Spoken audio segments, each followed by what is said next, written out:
Now, there are signs that Donald Trump trying to strike a softer tone when it comes to a variety of things, including immigration and his so-called Muslim ban. Fox News' John Roberts asked Trump which religions would apply to his new policy. Take a listen.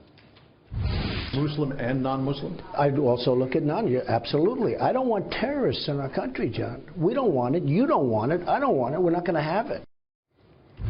Trump also said there would not be mass deportations and that his immigration policy would have, quote, heart.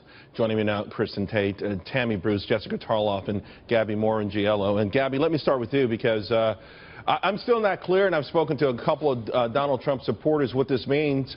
Does it mean that perhaps the ban gets more selective with respect to targeting countries where there's rampant terrorism, ISIS and al-Qaeda, or actually expanding it to include Christians from those areas, as well as the overall temporary Muslim ban? Well, it's difficult to say right now, Charles, and I think those are the questions that need to continue to be asked of Donald Trump in relation to this specific proposal. You know, one of his top surrogates, Alabama Senator Jeff Sessions, said earlier last week that some of the countries that would likely be included in this proposal under a Trump administration would be Yemen, Pakistan, Egypt, definitely Syria, Iran.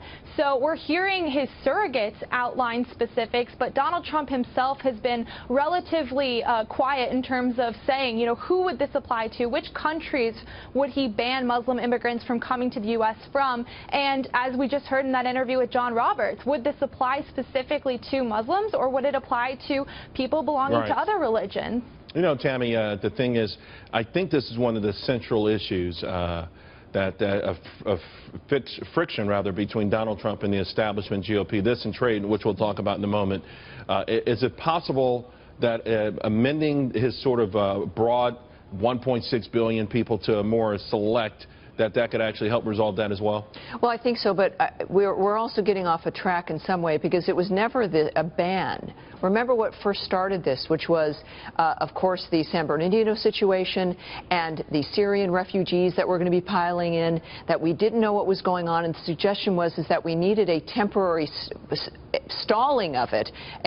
But isn't that what the current vetting is? If the current vetting is 18 to 24 months, isn't that But you see, that's also been changed, that they wanted to speed it up by the end of the year. It's now moved to about 6 to 8 weeks. The questions, it's interesting that Donald Trump is being asked. I'd love to have Barack Obama be asked these kinds of questions. The details that they're insisting from him are very interesting. And frankly, I don't know if you can give those details until you're in the White House. Right. He's doing the best job he can when it comes to the nature of the seriousness of this, and I think he should be taken seriously. Well, then let's apply this to what happened just a couple hours ago in Turkey. We saw just yet another horrific scene at an airport. This is a large airport, Ataturk Airport, an international airport. Yep. Turkey is a member of NATO. They may eventually be a member of the EU.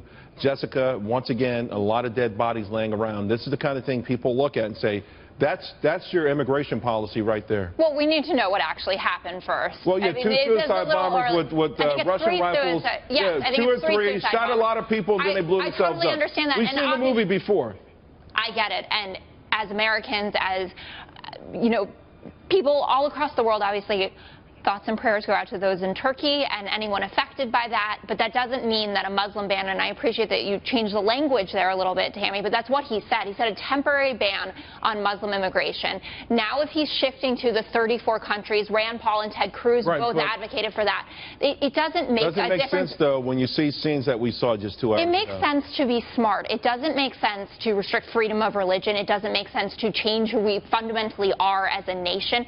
It's one of the most beautiful things about America that we survive in order to have our fundamentals. Kristin, I don't think we're talking about changing anyone's religion, though. The central issue, again, when people turn on the television right now and they see these horrific scenes, it's a scene we've seen throughout the world, and we don't want to see that here in this country. And I think a lot of people are saying they're willing to take extra precaution.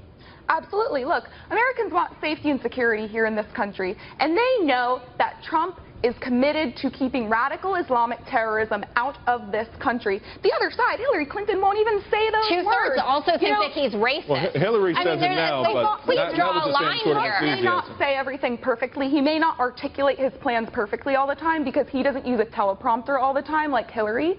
But Americans know where he stands on terrorism. No, they don't. This segment exists because we don't know where he stands. Well, what's the alternative? Hillary Clinton? Hillary Clinton yes, that is the alternative. Wants to let unvetted migrants. That's not true. That's such a talking point. This is part of the Brexit problem, too. But when it comes to right now, we know one thing that's resonating. If these attacks are happening so much more frequently, absolutely. I don't know that we can become like, I don't even know how Israel has dealt with this kind of stuff throughout the years, but they have taken some really harsh precautions to make sure that they can mitigate it, Tammy. Yeah, look, I think that what we've asked Mr. Trump to do is to get advice, is to think more broadly, and he's done that. And now we're going to condemn him because he's looking at more of the nuances.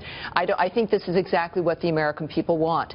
I also think, though, that when we're talking about who we are as a people and what's going on, we clearly know that there has to be a change. Mr. Trump is the only one suggesting a change.